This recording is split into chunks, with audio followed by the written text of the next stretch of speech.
I travel around a lot. Last year I was on more than 75 flights, and I've been to countries where I've seen truly horrific things. In protest, in conflict, I've seen streets on fire. In the United States, I've seen entire city blocks burnt to the ground, people shot at, people shot, I've dodged bullets.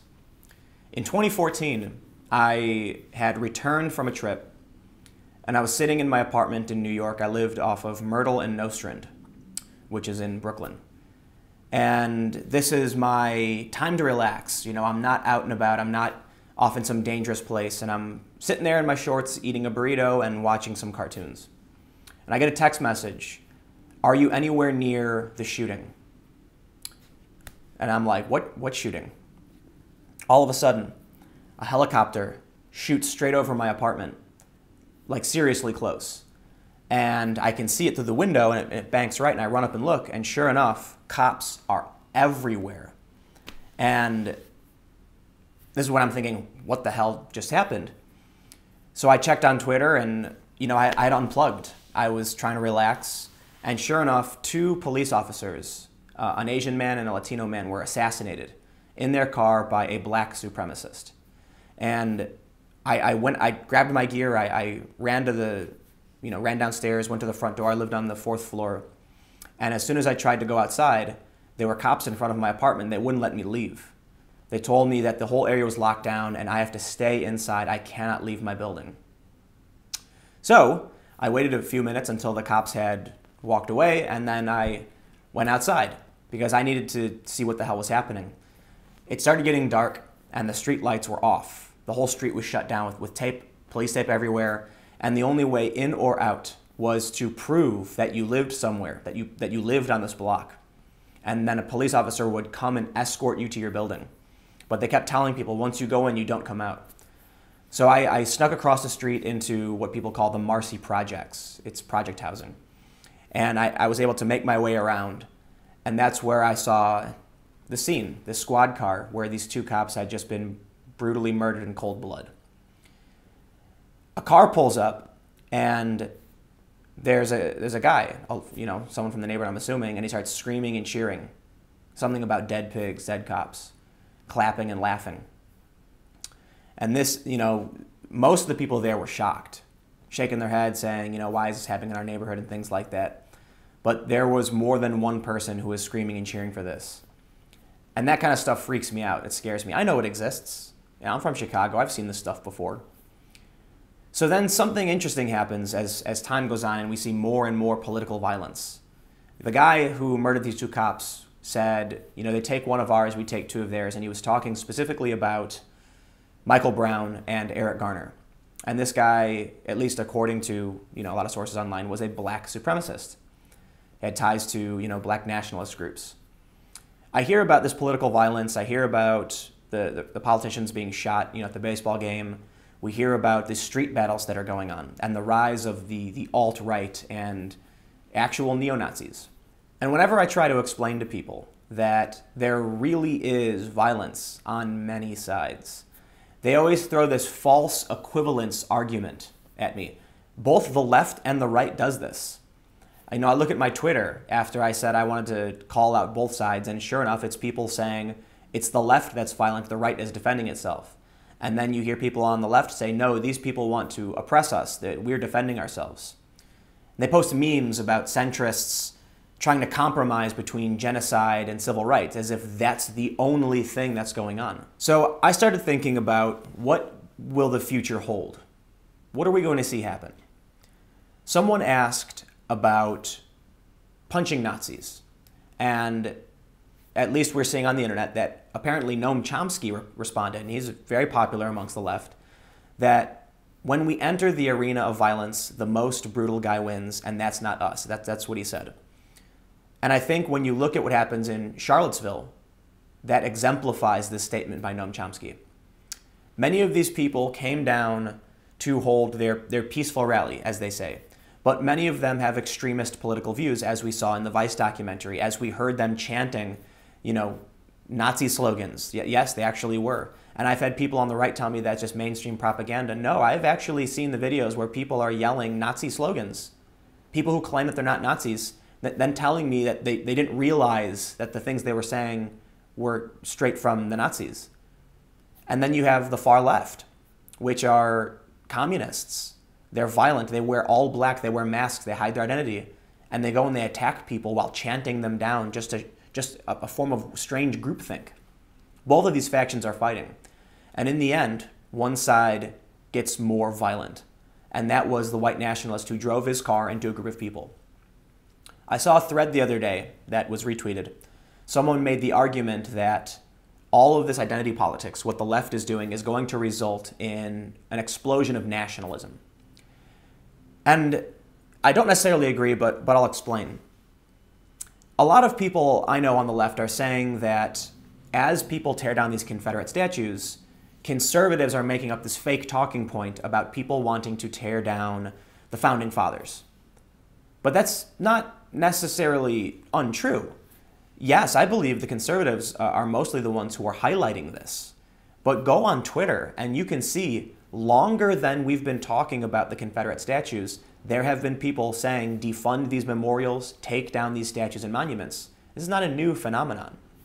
And so the idea is, even liberals, the mainstream left, likes the Founding Fathers. We hold the Founding Fathers in great esteem for creating the Constitution that all men are created equal, an amendable Constitution that eventually granted more and more rights to more and more marginalized groups that we've been able to progress and make the world better. So what will happen then when a small fringe group of communists, socialists, and anarchists, the far, far left, starts targeting these monuments? Today it is, yes, Confederate statues. And personally, if a city votes to remove them, I don't care. If that's what the community wants to do, by all means, go and do it. But we're not talking about community votes in many of these cases. One of the most high profile was just a mob that decided to tear down this statue. And then these people went and stood in line to be charged for this. But that's a different debate, right? The Confederacy, that was the Civil War, and there's a lot of arguments to be made about that. But look at what happened in Chicago. There was a bust of Abraham Lincoln that was set on fire. We see a response where the Holocaust Memorial, a Holocaust Memorial was vandalized in, I believe it was Boston. When one side takes action, the other side escalates. It's a tit-for-tat kind of mentality. One side is more likely to be armed. One side has taken this to a further degree with this car attack. So what then happens when these nationalists start fighting with the far left? Well, the far left is going to target the Founding Fathers, and that's going to put off many people who are on the left. And one of two things is going to happen. I believe many people on the left will likely just say, I don't know, man, attacking George Washington, that's too much for me. And they'll bow out. But there will be some people who are liberals who are going to say, enough is enough. I believe in the Constitution. I believe in the Founding Fathers. And they will become nationalist. I don't believe that number will be particularly large. But you have to keep in mind, when it comes to revolution or civil war or just dramatic change in any system, the majority doesn't matter. All that matters is a small enough group is able to destabilize a system. And the way I explain to people how simple this is imagine there's a large machine and you have a bunch of spokes and cogs and a bunch of gears are turning to make sure that this machine turns. You can take one small screwdriver and the whole machine stops. It's really hard to build a machine. It's really easy to take one down. Over the past several years, I have seen dramatic escalation in violence. And again, I say this in so many videos that I've just seen it getting worse and worse and worse.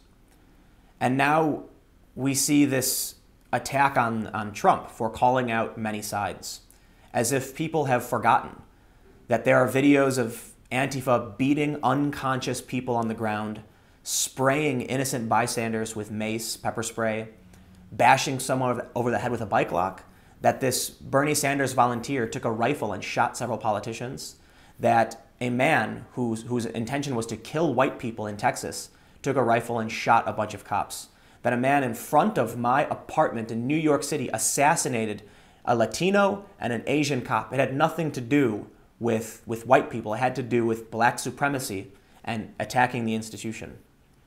People seem to forget that these things happen. The violence just keeps continuing to escalate. with no one accepting responsibility for their hand in this problem. The people on the right who tell me, look man, we're trying to have a peaceful rally, but then they show up with shields, bats, and helmets. Well, because they have to defend themselves, they say. And then you see Antifa saying almost identically the same thing. We need to make sure these people can't get a footing. They talk about how they refuse to tolerate intolerance, which is paradoxical in that, there's this meme that's been going around where they say, should we tolerate intolerance? No, because intolerance then leads to a loss of the tolerant, meaning that if you allow Nazis to organize, eventually the Nazis will shut you down and not let anyone else speak. And it's interesting because not tolerating the tolerant means we should also not tolerate those who are intolerant.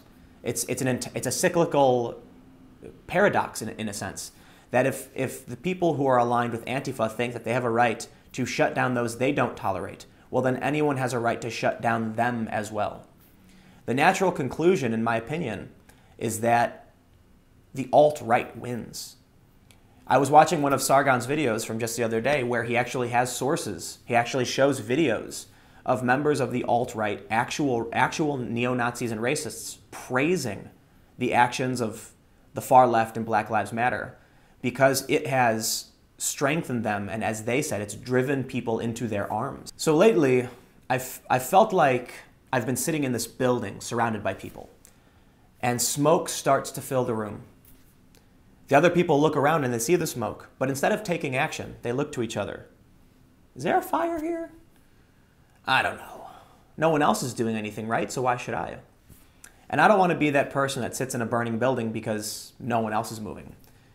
So I've actually started considering the real possibility that this violence will come to an extreme end. We're hearing stories about a man who was coming home and was stabbed for not condemning Nazis enough. We're hearing stories about a car ramming into a group of protesters, and people are arguing about who's right and who is wrong. And then we see in the media, they call any conservative protest alt-right, which further fans the flames. A skit by Saturday Night Live where Tina Fey says there's 9 more of these rallies taking place, and one is in New York. Yet the rallies taking place have nothing to do with the alt-right or white rights or anything like that. It was conservatives and new right, whatever you want to call it, protesting Google's intellectual discrimination, I suppose. So there's certainly an overlap between some of these far-right groups and some of these traditional conservatives. But we can't just label every single conservative event as a Nazi event. But that's what we're seeing in the media. And this is further polarizing people. I say this so much. People are just getting more and more polarized. And so I feel like, how many videos can I make where I say, it's gotten worse, and it will be worse tomorrow, and then sure enough, tomorrow it is worse. There's a rally taking place in Boston, and people on the right say they refuse to back down. And then there are 2 rallies taking place in Berkeley, and people are saying they refuse to back down. And if no one will back down, what's going to happen? The natural conclusion. Either the government steps in and we see a total police state crackdown, or we just see armed conflict in the streets. People have already started coming out with guns. We've got the Oath Keepers, and we've got the Redneck Revolt. And now I understand that you might have respect for one of these groups or the other, whatever, I don't know. But sure enough, there will come a time where these 2 groups enter the arena at the same time, armed, and something will happen where these people who are armed will fear a potential loss of life. And all it will take is for one person to point a gun, and everyone else is going to make the wrong decision, or someone's going to jump the gun, and bullets start flying, and that's when the divide solidifies. I wanted to make this video because I've just been sort of sitting and staring at my computer screen, thinking about what will happen. Are my predictions likely to be true? And I wanted to believe that, that fire analogy I gave, that no, maybe I'm just wrong. Maybe it's not smoke, maybe it's steam, maybe the toaster just burnt some bread or something. But then I realized that the people around me who aren't reacting aren't the ones on the front line. They're not the ones who have gone to these events over the past 6 years. They weren't on the ground in Ferguson watching people pull out guns and shoot them in the air and torch buildings. This is really scary stuff. When I was driving down West Florissant and I saw men carrying gas cans and just lighting up buildings. And we hear about it in the left, but we hear stories like that one headline read, "In defense of looting," that the mainstream supports and defends the escalation of political violence and then points the finger at any conservative as a Nazi. In the next few days, I'm going to be checking out the solar eclipse. I've got solar viewing glasses and I've got a special filter for my camera so that I can actually film it. And I'm going to try and not only film it, but actually do a live stream with my DSLR. So hopefully I'm able to pull that off, but I'm just worried about it's going to be really crowded. Who knows how cell signal will be. So we'll see what happens. But in the past couple days, I made some videos that had nothing to do with political violence, had to do with security and Bitcoin, because I wanted to take at least a break from the escalation and this political talk. But right now, I guess my message is, if you are someone who opposes violence, if you are someone who does not want to see the violence escalate, then we all need to start calling out the blind, violent zealotry on all sides. I feel like the people in the alt-right are well aware of what's happening, and they like it, and they're embracing it. Seeing these quotes from people where they talk about how they're glad Black Lives Matter is engaging in these protests, they're glad Ferguson riots, these things are happening. And then when I look to the mainstream left, they're totally oblivious to what's going on around them. I talk about this all the time, that these journalists are sitting in a newsroom talking amongst themselves, and they have no idea what's actually happening.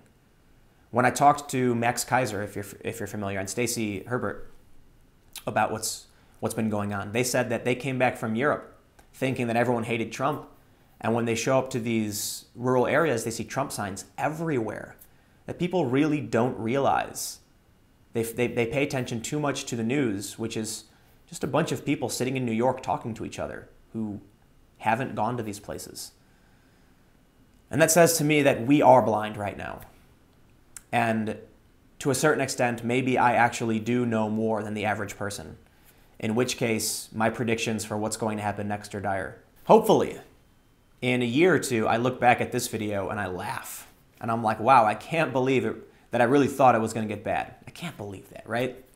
Hopefully that's what happens. So I don't know. I have no idea. But you should comment below and let me know what you think, because I'm going to be, I wanted to make this kind of like a final conclusion for this week. I don't know. Just sort of rant a little bit and talk about some of the ideas I had, and now get back out of the politics and go check out, not necessarily a once-in-a-lifetime opportunity, but once every 40 years or so, or whatever the cycle is. It's been 40 years since the last eclipse. And that's what I'm going to go check out. So tomorrow, I might do another video about the political turmoil. I don't know. But this has been sort of just a candid sit-down. Here's what I think, at least for a little bit. And you should comment and let me know what you think. Click the like button if you like the video. You can follow me on Instagram and Twitter at Timcast. And if you like my work and you want to support it, you can go to timcast.com/donate. Give whatever you'd like, give nothing at all. My videos are always free and available. Hopefully we can make it through this solar eclipse without all the doomsday sayers, or whatever you want to call them, the people calling for the end of the world, believe that the eclipse is a sign or something. Hopefully it's just a great solar eclipse, and we'll get some good footage and things will calm down. Thank you all so much for watching. I'll see you tomorrow.